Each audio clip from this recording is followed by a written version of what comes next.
everyone, and welcome to Hit and Hustle from irishsportsdaily.com. I'm your host, Greg Flamong, and with me, as always, is Jamie Uwayama, Mr. Jamie University. It is Tuesday, Tuesday, February 13th, and we're going to talk a little bit of recruiting today. We're going to talk about the most important uncommitted prospects in the Notre Dame class for 2025. Get into those guys. The board for all positions is starting to become a little bit more clear, so we're going to talk about who the guys that Notre Dame needs to land. And, what's going to make this class, I think it has potential to be maybe the best class in the Marcus Freeman era. Maybe not in terms of rankings, but in terms of like star power. I don't know how the rankings might, shake out at the end. Doesn't really matter to me. In terms of star power, in terms of top end talent, I think this could be one of the top classes of the Marcus Freeman era. So we're going to talk about that. We're going to talk a little bit Super Bowl stuff. We're going to talk about Chris O'Leary moving on to the NFL as a safety coach for the the LA Chargers, and Mike Mickens, it looks like, is going to be the full-on secondary coach. We'll talk about him. Notre Dame got a couple of commitments from Owen Strebig over the weekend since we last talked to you guys, and from Elijah Burress, wide receiver, Plexico Burress' son. So we're going to talk about that. And so it's going to be an action-packed show. Thank you, everyone, for tuning in. If you haven't done so already, please subscribe to this channel. Please hit the like button on this video. Please hit the notification bell so whenever it is we are going live. Links to the podcast are in the description below if you prefer the audio form of this podcast. Jamie, welcome. Thank you for being here. How did you take in the Super Bowl? Did you have a good time? What was the scene like at Casa de Llama? Just low key. My son and my wife were sick for all last week. Guys, don't send your kids to kindergarten. It's just everyone's going to get sick.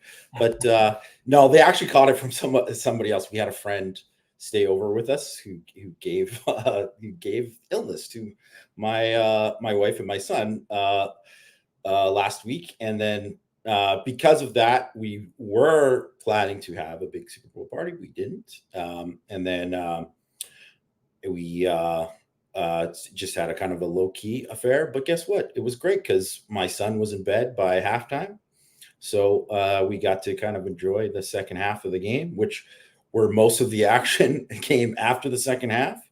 And it was a good time had by me and my wife watching the game. And I think all you ask for in a Super Bowl is just for it to be close at the end. I think so. I want to have a good time. I'm looking for some fun. And I think the last game of the year, last football game of the year, you want it. I mean, no shots at any of these spring leagues coming up, but like it's just the last one that really matters. And you just want it to be close. I thought it was a great game. I did have a rooting interest in it. So I was kind of just going for KC because when it comes down to that, I just like greatness. And I'm like, Mahomes is great. And I just like to see greatness. And it was, I don't know. I mean, I would have been fine if, like, say the Niners got like the stop on fourth down to stop it and end the game earlier in that drive, but they didn't. And Mahomes, did his thing. And it was great. I had a great time. Got a great time. Rayshon is bringing up O'Leary, Chris O'Leary, going to the Chargers. He's got to get the khaki pants. They're all going to be wearing their khaki pants for Jim Harbaugh, who's the LA Chargers coach. That's something you got to get on board with, right? It's not the most fun you ever had dressing up. He's got to get a new wardrobe, and if you need a new wardrobe, Jamie, that what you can do is head over to esqclothing.com, which is founded by Notre Dame alum Ga Wang, and you've seen ESQ on all your favorite Notre Dame players and coaches. Man, it's tough. It's tough for Chris O'Leary. He's got to go from the ESQ fits to the khaki pants of the LA Chargers. You hate to see that. ESQ's got over a decade of making the best custom clothing available. They'll help you look and feel your best in 2024 with a perfect fitting suit or sport coat, shirt or bomber jacket, or perfect tuxedo for wedding season. Check out God's amazing work at esqclothing.com.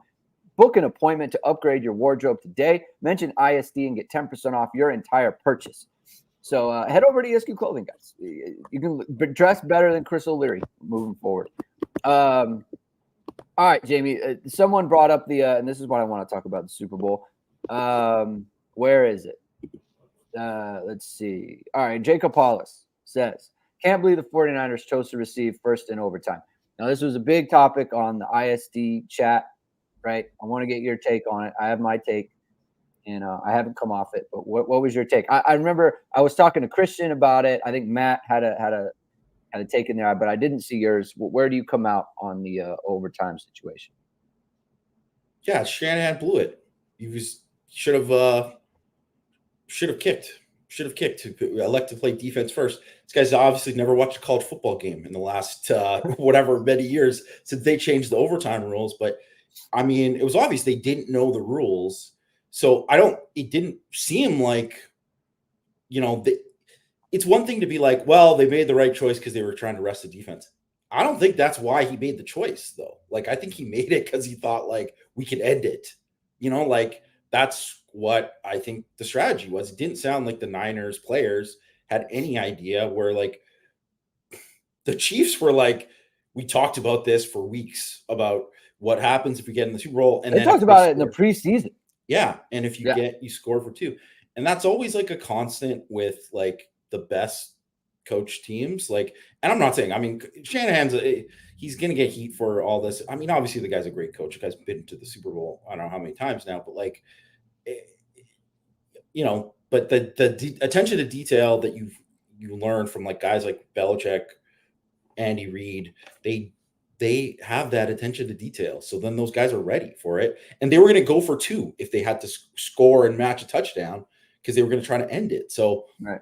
I just think it was a mistake. I understand how, your defense was tired, but I don't really think that's why he did it. I don't think that's why the choice was made.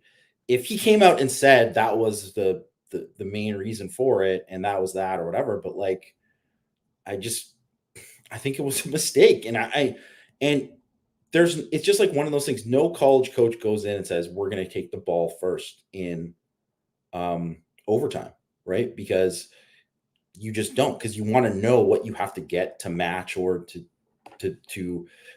beat, right? And it changes the way you call the game. So, because you're going to be a lot more conservative if not, right? So, it ended up costing them. Like, I mean, there were other, obviously, you get an extra point block. There's all these other things, points in the game, and there was, things you can point to for both teams. But it was like both teams, both ways. There's just like things you could say that could have changed the game. But when you have like that kind of thing, those small little details, it's like, well, that's why you kind of, you can. It's every little game of inches, all whatever you want to say, like all these little decisions, and they lost the game. So it's not a good. It wasn't a good choice. It wasn't a good choice, and it wasn't a good result.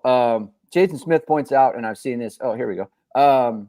He said, he's quoted as saying he wanted the ball third because that's the sudden death possession, but like they were never going to get to that third possession because like the Chiefs said. And here's the other part is like, look. Do what you want, right? If you want to take it first, I don't agree with it. I think that's wrong, right? And I said it in the chat or in our text messages and everything. But like Kansas City, all their players knew exactly what it was going to be. They knew they were going to kick off. They knew if the other team scored a touchdown, then they were going to go down and score and go for 2. Like they all were on the same page. I think there's a real value to that. Whereas San Francisco players, a couple of them said they learned the rules while they were listening to the ref or they saw the jumbotron. They saw the jumbotron. They were reading the rules like they didn't know what the rules were. Like that's not good, right? Like you should not be in the Super Bowl playing for a championship, and it's like, hey, how does overtime actually work anyway? Like you should know. It's good for everyone to be on the same pages. Period, right? And this is why like it goes back to. Like we've talked about this before. I think Mike talked about it on a Power Hour like a couple weeks ago about, people always say like Marcus Freeman, like game management, like all of these guys make mistakes like this, where it's like you didn't plan for it or you didn't make a good decision. Like they all do. Like no coach is ever going to be like making the correct decision all the time. And for this one, like I don't understand like this I want to get the ball third. Here's the other part too. I thought kicking the field goal was absolutely the wrong decision then too, because it's better. Because so here's the thing. You want to get to a third possession. You're more likely to get a third possession if the game is tied than if you are in the lead, because then they don't have 4 downs, right? Kansas City ended up going for a 4th and 1 in their own like at the 30-yard line. Yeah, because they had to. If we don't, we're going to lose. It's game over. Yeah. Are you going to do that if the game is tied? No, you'll probably punt. They would have punted if they had possession first. They would have punted. Right. Or you're more likely to punt, or you're making them go for it anyway because they know the next possession is a sudden death.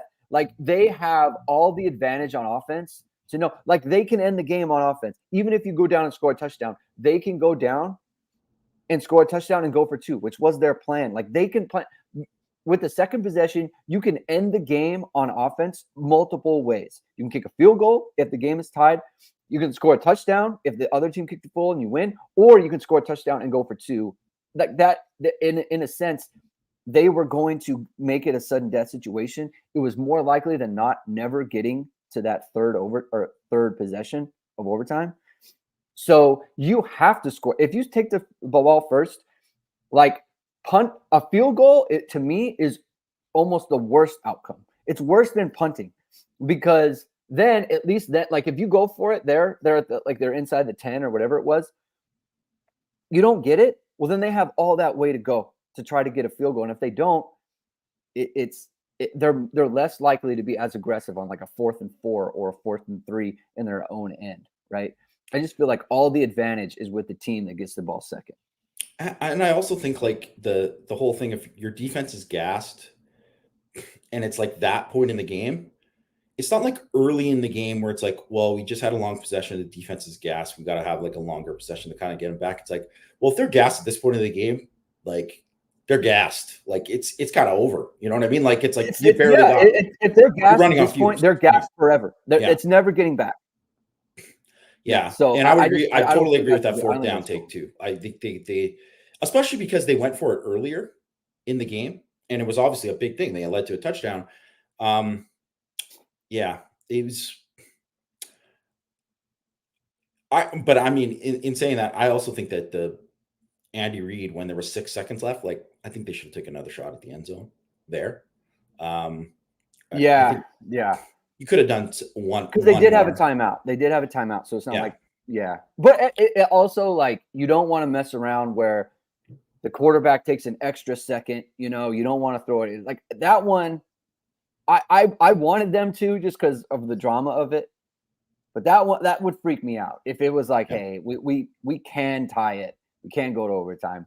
That would have freaked me out.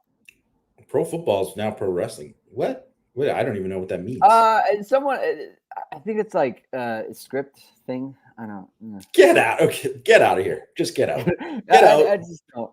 First of all, if it was scripted or whatever, they never would have called that holding on. Yeah.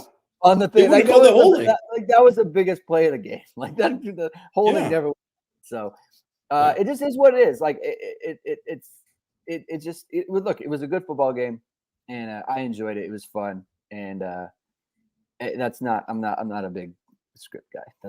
I'm not in conspiracies like that. All right, so moving on.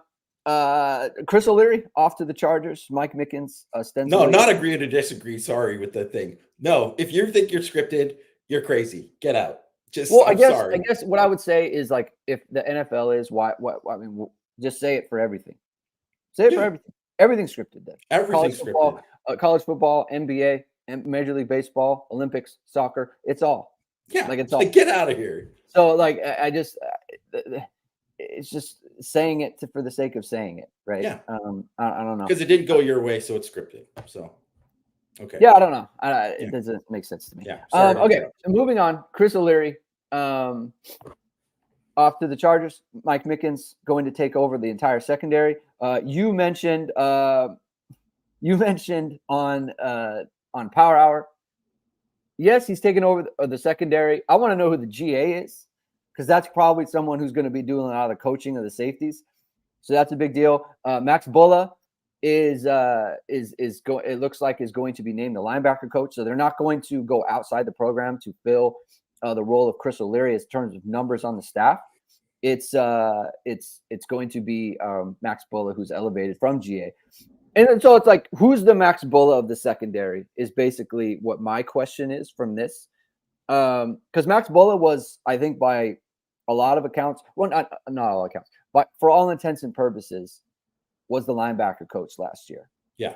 Right. So I want to know who's that's going to be for Notre Dame. So that's kind of the news that I'm waiting for. Like, is just who the rising star is. And I can confirm it's not going to be me. I'm not doing that. I've got a big role coaching my daughter's 3-4 grade flag football team. So I'm already gainfully employed on that front. So it's not going to be myself. Thank you for all those inquiring. But it's like, I don't view this as like Mike Mickens. He has a lot more on his plate. I think this is a good way for them to get Mike Mickens more money. I think it's a good way for them to promote him, give him more responsibility, and then move on from there. Jamie, do you have anyone in mind who you would want to do that? Have you heard anything? No, I haven't heard anything. I don't have anyone in mind. I've like been kind of like feeling around for it, but haven't found anyone that I think is like an obvious candidate yet. But I do think it is very important to get that right. Because I mean, they've had people to help with the secondary. It's not like they haven't had GAs helping or whatever, or other people. Like, obviously, like, here's a perfect example of Chris O'Leary was the Rovers coach as a GA. Like, that's just something like Nick Lazinski, right? Is like, everybody knew him because they were like doing stories on him and stuff too. He was like, very involved with coaching linebackers when he was at Notre Dame. Like, there's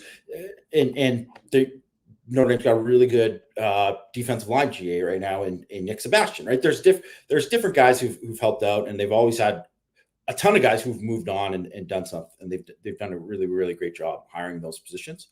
Someone mentioned like Tom Zibikowski. I mean, that's just one of those like very Notre Dame fan-ish, like, let's get somebody that we know, and people, for obvious reasons, if you're a Notre Dame fan, you love Tom Zibikowski for all these reasons, but there's no real like connection to the staff or anything like that. I don't think as far as I know, he's been like around the program, whatever. I think maybe he's coaching in the Ivy League right now or something.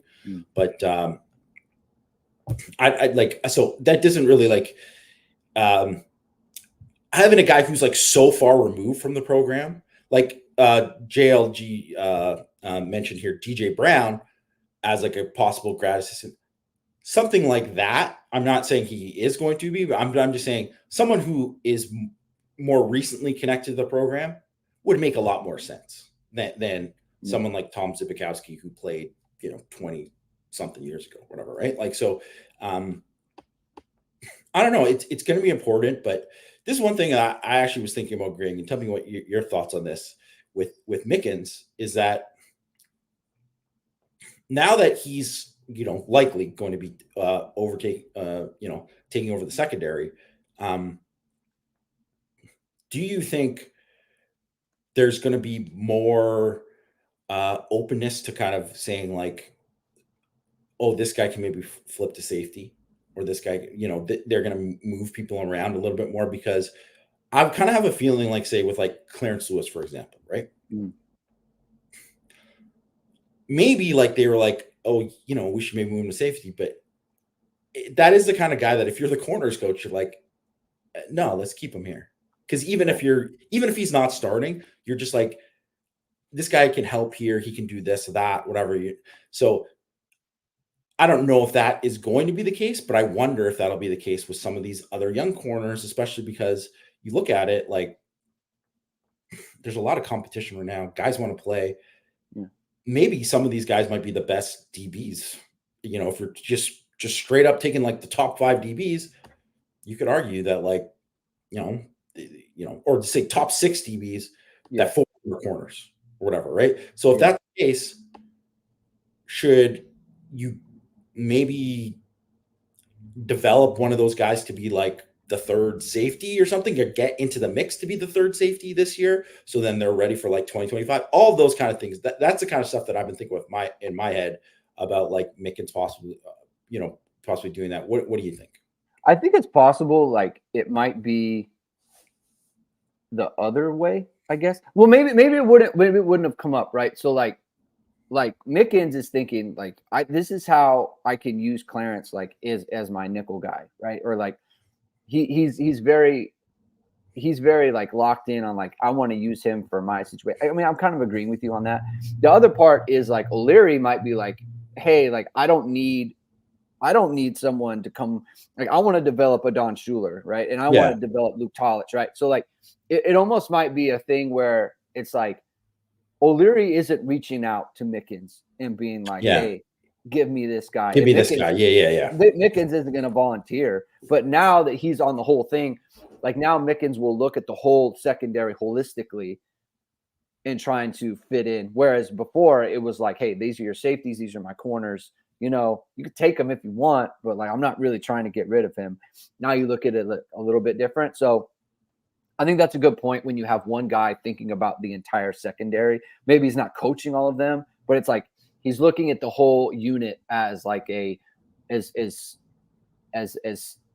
I guess a unit that needs to work together rather than just I'm developing my corners as boundary, field, and nickel. So that's a good point. I think there might be more openness to that.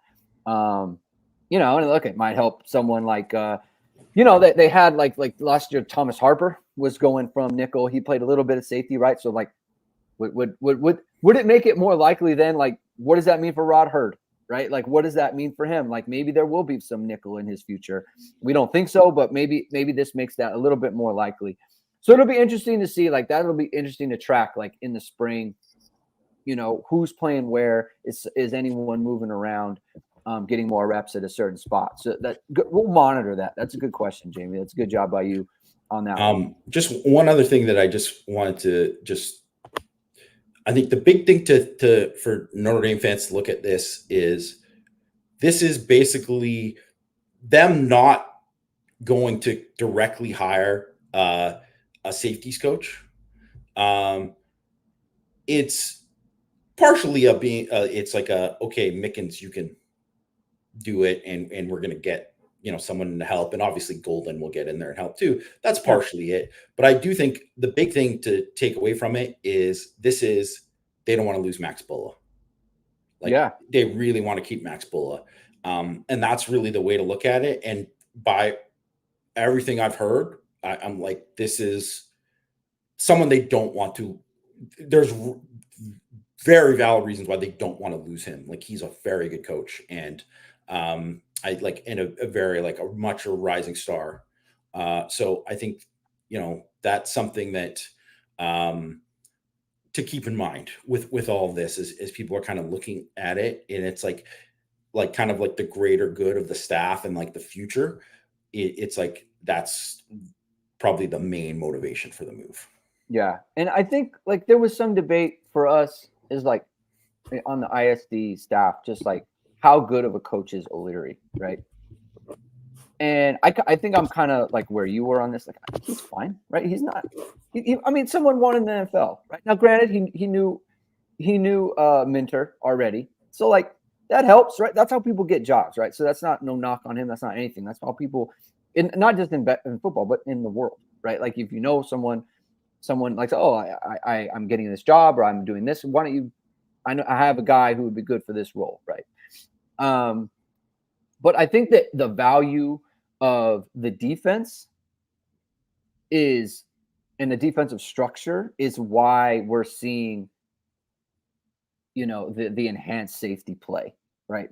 I think because they're asking so much of the safeties and they're putting them in such good positions. Now, granted, you have to teach them, right? It's not like Chris O'Leary's over there twiddling his thumbs or whoever, right? Like, but it's not that you have to do this like great amount of development for these guys. It's like the defensive structure, you get the right types of athletes in the positions, and then they can make those plays, right? Now, look, it doesn't mean everyone's going to be Xavier Watts. Doesn't mean that. But I'm just saying, like, the way the defense is designed, these guys are going to be put in good positions. You need a coach that's going to they know how to play in the defense. They know their roles. They know the schemes. They know all the calls and that sort of thing.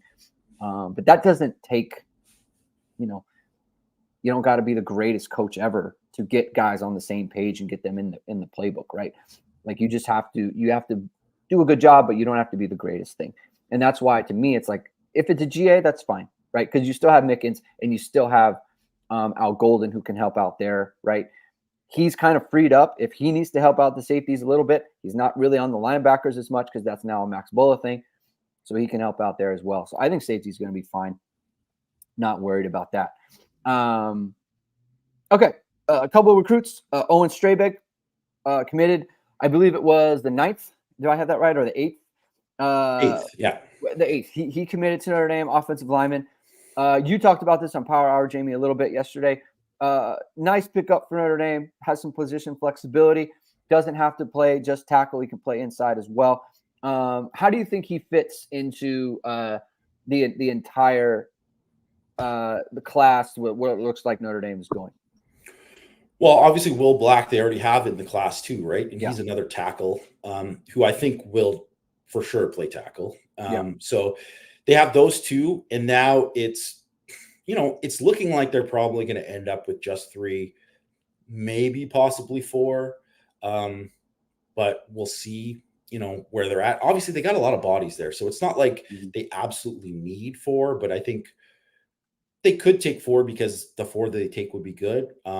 And right now it looks like Matt Augustine would be the favorite to be like the next guy in the class, and he's another guy that I see as a tackle too. So I think Strebig being a guy who could play inside or out is important. I think that's important in the class. And then I think if you look at like where they were at in the last class, or just overall, just I think if you look at not with just the last class, but just where they're at, period, they need more tackles. They needed more. Like they didn't have enough guys, because if you're looking at kind of where they're at depth chart wise, it's like there's a reason why, with Tosh Baker, they're like, he hasn't played, but they're like, yeah, we want to keep him, because normally that's a guy that you would think like, well, he hasn't really started, as at least not been other than when he was forced in as an injury replacement. Like he hasn't been a starter for 4 years. 99 times out of 100, that guy is a guy who goes as a grad transfer somewhere else because if he wants to still play, right? Like, because, they already have like the next guys in line, but they didn't have the next guys in line. Because even if you look at like Charles Jagusa, like he's someone who, was taking reps at guard in the summer, right? In the summer and the fall. So they really aren't in like a great spot at tackle, like right now on the roster in terms of like where everyone's at. And they just need, they need more. You need more guys. You can't be in a situation where all of a sudden it's like, man, we're just like in a really, really bad spot, like kind of like where they were in 2021, really, right? Where Blake Fisher ends up starting as a freshman, and it's not that he wasn't good enough to start or whatever, but Notre Dame was never in that position before where they had to get a guy like that, or where Joe Alt had to be the guy to kind of like win the job halfway through the year because of their struggles, right? Or even the fact that Josh Lugg had to play tackle when he was a better guard, right? Like, so that's just kind of where, they're at, where they're kind of playing catch up at the tackle position, and you can't get those guys in the portal. You can't get tackles in the portal, at least good ones. There's maybe like 3 every year that you're ever going to get that are like going to be good. And most of those guys are like young guys that are like the Caden Proctor types or whatever, that like, yeah, you might take a shot at him, but he's only going to choose one place, right? So it's going to be hard to get him. So I think what they're doing right now, and just based on kind of what I've watched in the class too, I think that it's a strong class at tackle. Like I think they're doing the right thing with the approach there, and Strebig is a good piece of that. Yeah, and so you said Augustine. Rajon's talking about Lang. Some kind of situation there, and I would say it's like really not a good year for there to be a situation at tackle, just because there are so many good options, right? It's a good class in 2025. Like last year, maybe it's a little bit different, but this year it's tough. You could lose your spot there, so that'll be something to monitor as well. You said Augustine might be next in line, and so we'll check that out. Over the weekend, Elijah Burress commits to Notre Dame. I liked it. We got a message like I'm just gonna announce it. I'm not gonna. There's no graphic. There's no big thing. I'm just gonna post it, and that's it. So that's kind of a fun little thing about him. But he's a good football player. You talked about him a lot. Like he's really good 3-cone drill or 3-cone time. It would have been elite in the last NFL Combine time. So that's good on him. I'm interested to get your take on this. So he doesn't have the physical readiness of someone like Rico Flores. No. Okay, but yeah, I think he's a better player. Like I like if you were to tell me like, hey, Rico and Burress both met their potential, I'm taking Burress. Like I just think he's a better wide receiver. He's a better route runner. He's more sudden that way. I think he's more sudden. That's the thing. Yeah. He's more sudden. He's very good in it, at like working in zones. He's just got good knowledge of the position, which, not surprising, right? Your father's a former NFL wide receiver. You're going to have some nuance there. But I'm gonna show some highlights here and tell us about Elijah Burress. Yeah, so he doesn't have like a crazy offer list or anything like that. But here's him, like just obviously nice little move, make a guy miss in space, competitive speed to run away from somebody. Always love to see that. Yeah. This is one of these ones where it's like the ball's even thrown his way, but the route is so filthy that you just put it on. Yeah, like it's just has no idea. He's got good ball skills. I would say no chance Rico returns for people asking. No. This is obviously this one. You don't even really see it from that angle, but you can see how he sets up that fade there. Yeah. And that's really the thing with me is he has like this nuance. Like you said, he's obviously the son of Plaxico Burress. He has like nuance to his game in terms of knowing how to like set up corners or set up who's covering him, right? Or even just like to be able to set up where he's going to like sit in a zone and stuff. And I think it's just it's funny because I think this is just a brilliant route right here. Like I just love this right here. But and also too, you want to see a guy catch a ball in traffic like that. Always a good thing. I think he's a guy who can play slot. He can play outside. He's 170 pounds. He needs to get a lot stronger. Right. Like, and if you watch stuff like this kind of thing too, he never breaks. He's not a tackle breaker. Yeah. And I'm not saying that, and some guys never are, right? And that's fine. But you got to be, he's got to get stronger. Like you can see some stuff with him too, even with like him, and it's not just the highlights, but some of the other stuff, like some other stuff that I've watched him, some cut-ups of him. It's like he's getting pressed, and it's like, and he's having trouble fighting through contact. And let's just face it, when you get to like Notre Dame, against like Notre Dame's corners of practice, you can get bodied, right? You're gonna get bodied up, and like you got to be able to fight through it. And if you can't, like you better have a filthy release at the beginning, or else it's over, right? So, and he needs that part of his game, and but that is something that can easily happen over time. Like that's which is why I'm like bullish on his ceiling and what he becomes, and that's why I kind of mentioned like the TJ Jones thing, because I mean, and obviously TJ Jones was higher ranked than him and whatever, but I'm just saying like the kind of player that he could end up being later on. Just very similar traits wise, just like a skinny guy who can make people miss, really good, just smart football player, good understanding of routes, good hands. but like a suddenness to his game. That I think, and I was watching too, and I was thinking, I was like, oh, this is Rico Flores, but he has more to him. We're like, Rico Flores, I think don't get me wrong, Rico Flores is going to get better in college. It's not like that he's going to hit his ceiling, but he doesn't have that much room to get better. Like, it's not because he's never going to be that great of an athlete. You know, he's just at least I don't see it with him. I haven't seen it with him. Where even though I could say like Jane Greathouse, I'm like, oh, this guy, as he like physically develops into his body, you're going to see more from that. Where like Rico, to me, I'm like, I don't know how much bigger this guy's going to get. I don't know, whatever. Where like Burress, I think he's going to get bigger. I think he's going to get stronger. And obviously he's going to keep advancing to the stuff that he's already good at. So, I was pleasantly surprised, and I'm very surprised that he wasn't like this big guy like his dad, that he wasn't like built like Micah Jones or something like that, you know? But then when I watched him too, I was like, oh, I liked him. And, yeah, I think he's got a chance to be, you know, really good in a few years. Yeah. And I think, you know, when you have a guy who is sudden like this and twitchy like that, like in and out of breaks, it's like you don't know what added strength and added weight room strength, especially like you're doing explosiveness drills, putting on pounds. You don't know what that'll do for someone's long speed, right? And I'm not saying like Will Fuller is like very much an outlier example of this.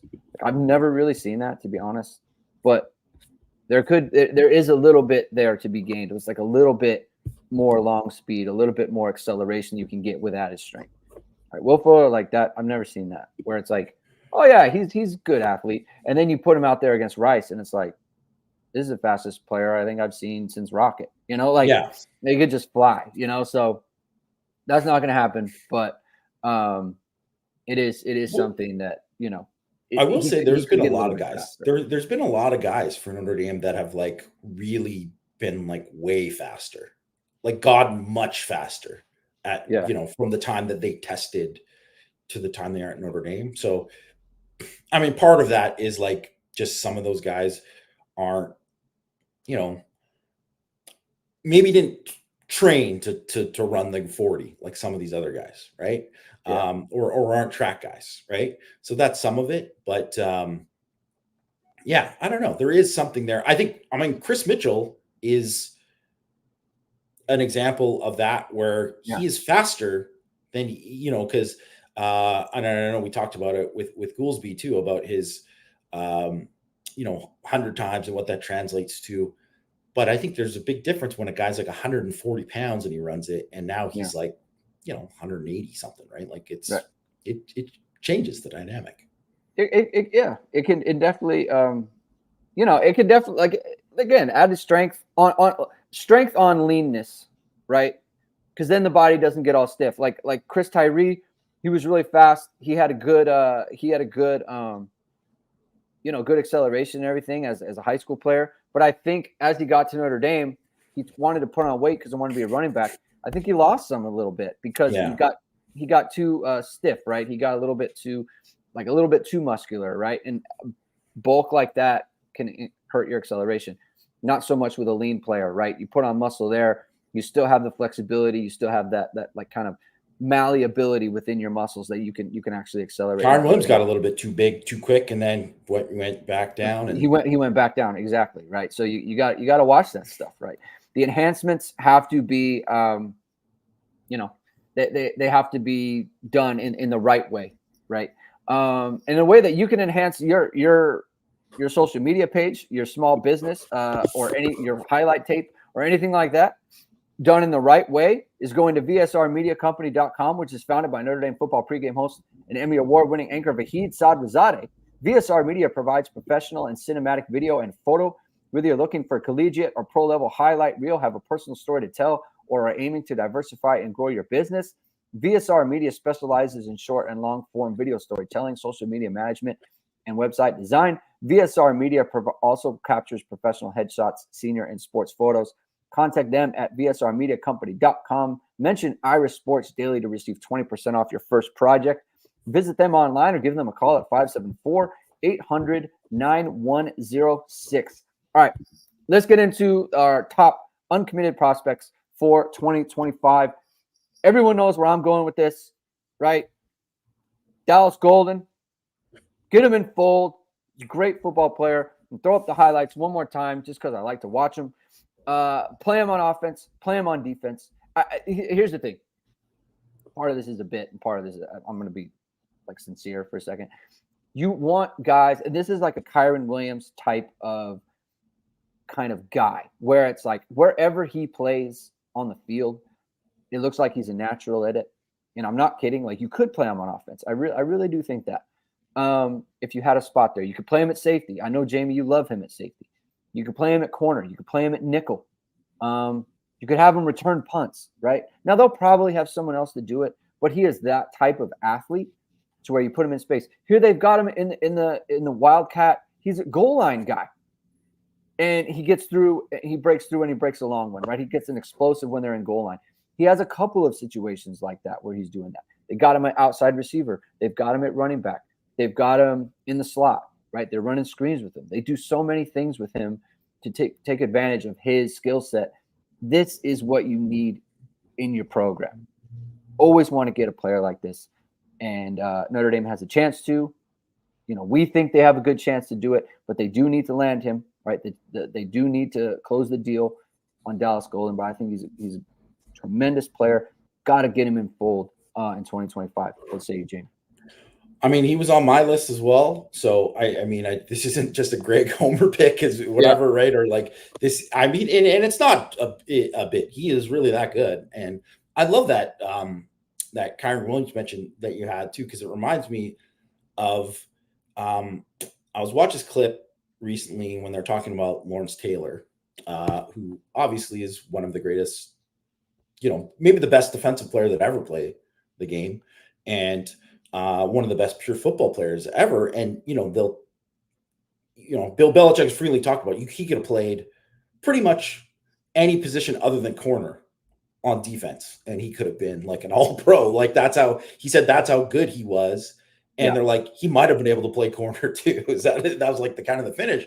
And I mean, I'm not putting Dallas Golden there, but I just mean that with Kyron Williams, like with Lawrence Taylor, they put him as a gunner on the punt team. And like, people remember, like Kyle Hamilton would line up as a gunner. And Kyron Williams, you could have easily put him as a gunner, and he would have been a guy that if I was punting a ball to try to win the game, I would be like, okay, Kyron, you're out here, personal protector. You're getting it. Just like, that's the kind of thing that you look for, where you're like, oh, this guy's just a baller. He's going to go, when you need him, you want him on the field. And I think he's kind of fits into that category of like, this guy, yes, he has a high ceiling, but it's just also just like an incredibly high floor. Like, he's going to be just a good football player. Right. So. All right. Who you got? I'm going to say, I'm going to go receiver here. And there's a lot of different receivers that you could say, because obviously, they need a decent amount there. And I think they really need to hit on a lot of them. But I'm going to say Derek Meadows. And the reason why I'm going to say Derek Meadows, even though I would say he has the most to prove out of everyone, I know he just had like a great, like, 7-on circuit down in Miami, where he like kind of impressed everybody, and he got like a bunch of offers, and he looks great, and that's awesome. And I've seen him in person. He is like a super impressive athlete in person. He is huge and long and just fast, and just has those kind of like long strides that he just eats up ground. And really too, it's like, I wouldn't put his ranking, like, he's not a guy right now who's a top 50 guy, but he could end up as a top 50 type guy. It could end up being a first round pick later on because of that potential and that athletic potential and what you're kind of, you see from him. And to me, it's like one of those things where it's like Tobias Merriweather, who, I mean, obviously it didn't work out at Notre Dame, but he showed enough in the games of Notre Dame to be like, this is why you want players like that. Because you're like, there's just so few guys that are like that tall, that whatever, that can run like that and can just cook guys. And Meadows has that same, he's in that same mold as an athlete, right? And you just want more athletes like that, except for you just want them to be Justin Ross and T. Higgins and not obviously Tobias Merriweather, right? So I think that's the kind of thing when you're looking at it, those are the kind of guys that other teams have to game plan for. And it's like, we need to have someone over the top all the time on this guy, because if we don't, if it's one-on-one, it's over. And plus I'm thinking about all these things with like Mike Denbrock and him like getting guys into matchups and all these kind of things. And I just really think potential wise, and obviously it's got to be developed, and he's not a guy that I would expect to kind of ball out right away, but down the line, I think he probably has as high a ceiling as any of the receivers they targeted, probably the most high ceiling out of anyone they've targeted. Yeah. And like they've had like, it's almost like they've gone away from like the Miles Boykin, Chase Claypool, the kind of receiver type, maybe not on purpose, but like they're, Jaden Greyhouse is a big guy, but not like big guy, Micah Gilbert, big guy, like all kind of in the Jaden Thomas kind of thing.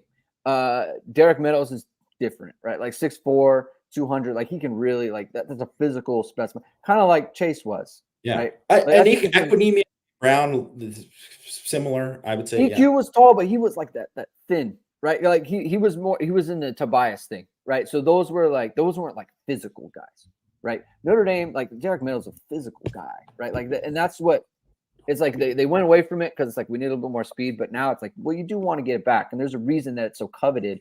It's because it's very difficult. Right? Like it's very difficult to guard those guys. It's very difficult to stop them. It's very difficult to game plan against, like you said. Like if they're really cooking, like it's a problem that you have to deal with numbers defensively. So I think that's a good call, especially with like Elijah Burress, right? Slight, not a big guy, right? So like Jerome Bettis Jr., even if they were to get him, like slight, right? So a lot of the other guys they're looking at in this class, like they have good size, great size. Derek Meadows has great size, so there's something to be said for that. Someone made a comment that I went to the back end. Of course I did. Of course, safety. But I'm going D-line now to Jamie's spot, Damian Shanklin. He's local, right? Indiana guy. Got to get him. You lose CJ May, right? Who's an end. You want to get Shanklin in there. You got to throw everything at him. I love getting Indiana guys. I love his athletic ability.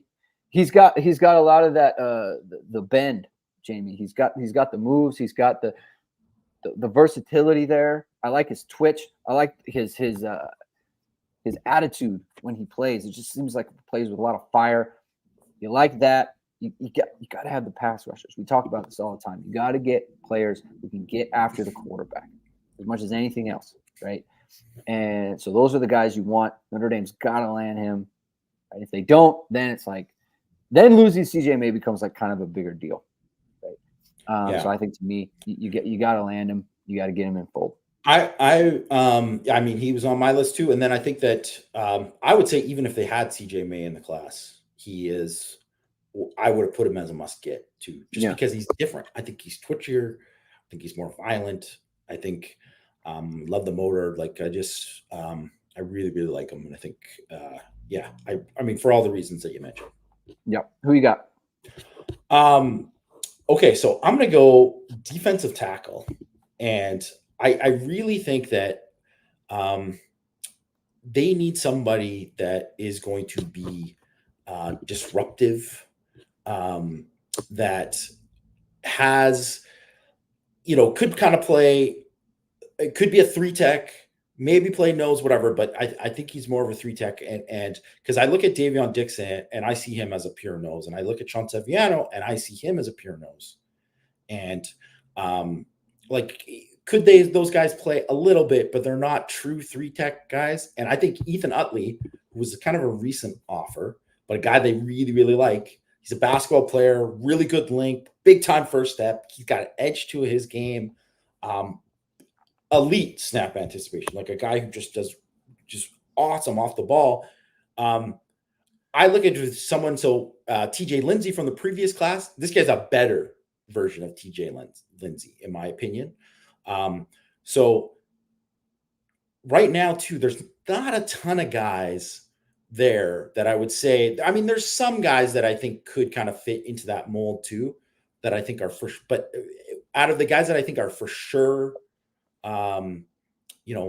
defensive tackle types that they're really in on. And, and I know Christian mentioned him as a guy that they really, really want. So Ethan Utley is there for me. I just think just getting that kind of disruptive guy in there. I'm excited to kind of see where some of these young defensive tackles, how they develop, but I think this guy got a chance to be really, really good. And it's like they have a lot of young bodies, but I'm always worried that they're always like, we don't want to be too crowded. It's like, no, just keep stacking them and get another guy in there. And I think he's a really good one. Yeah. Jacob Paulus brings up Mark Zachary. He's important. So he's from Ben Davis High School. He's a corner. And it looks like Notre Dame's they're in a good spot for him. It's kind of like they're in a good spot for him. So he's not on my list. Okay. But he kind of is a must get, but he's just not on my list. I don't think he's as good as this guy who I'm going to say, and that's Devin Williams, right? I'm going to the back end again. Here's why it's a big deal to get Devin Williams. He's a Georgia guy everyone wants. He's interested in Notre Dame. Like, he really is, right? And this would be just some of the most tremendous recruiting because he's into it. Everyone wants him in the South. I think this guy is just awesome. Awesome. Like, to me, it's like I see Dallas Golden and I think, okay, I want him all over the field. Devin Williams to me is like corner. Go play corner. Don't give up any catch. OJ McDuffie. Perfect example. Speaking of the Super Bowl, like, I think he is that type of guy. And I just or Trent McDuffie. Trent McDuffie. Sorry about that. OJ McDuffie was the Penn State receiver from. Hey, really, that's a really good showing my age there. God, that's not good. That's not good job by me. Great possession receiver. Great possession receiver. Kerry Collins forever. Okay, so that's terrible. That's so bad. But I just think he's that kind of guy, and you can see how important he is. He's got great acceleration. He's got great ball skills, great in man, great playing off, savvy player, great clips on offense, like elite acceleration. I just think it's just like Devin Williams, man. Get him in the class. I mean, this is where it happens. Like, this isn't anything against Mark Zachary. I have nothing against. He's a great player. Okay, he's a very, very good player. I think Devin Williams is a step above. And this is what, like, we talk about, like, whoa, who do they need to land in order to take the next step? Like, it's Devin Williams. Like, the guys like that. You got to get them in your class. I mean, I promise Greg and I didn't consult about this list beforehand, but he was on my list too. Cause I would agree too, like Zachary, I mean, I would say you could easily put him on the list. He's very good prospect. He's very, very good. But I mean, I think for all the reasons Greg listed, I would lean towards, Williams there. And and I just think also too, there is something about, like, it's not all of a sudden, this always happens with not Notre Dame fans, but just college football fans in general. You land one guy at a school like that, and all of a sudden it's like, well, we got to get a pipeline going into Buford now. And I don't think that's going to happen for Notre Dame, but you can't land the next guy at Buford if you don't land the first guy. You know what I mean? Yeah. And you know, I mean, what are we talking about? Omar Hunter is the last guy who they didn't obviously Right. land, whatever. Right. That's probably the last guy, right? So it's like they just you got to get in there, and because the more you do and the more success you have with that, it helps you get the next people. And it doesn't even have to be a Buford, but just guys that go to those kind of schools that typically go to Georgia, Alabama, Florida, whatever. Those are important guys to get. Yeah. All right. Last one, Jamie. Go. Yeah. So for me, it was Nathaniel Owusu-Boateng. And I could say there's a lot of really good I really like the linebackers in this class that Notre Dame is after. I just think, you know, we kind of talked about that kind of like the chess piece, kind of, you know, that guy that can be that X factor type guy that, you know, every defensive coordinator wants. You can move around. He can do multiple jobs at a very high level. And he has that kind of potential. He has that kind of potential. And I think it's always just a good thing when you got like, a guy who went to your school, his older brother was a Butkus winner, and then you get his younger brother or whatever. Like that's always a good thing. And it's obviously not just the name with him. He is really, really, really talented. And I think he's just a special talent in terms of what he can do in space. And I think he would just be, and he's another guy too.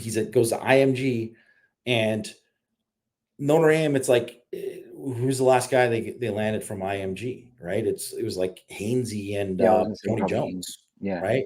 It's been a while, and if you look at some of the guys who've been in at IMG, they're loaded every year, and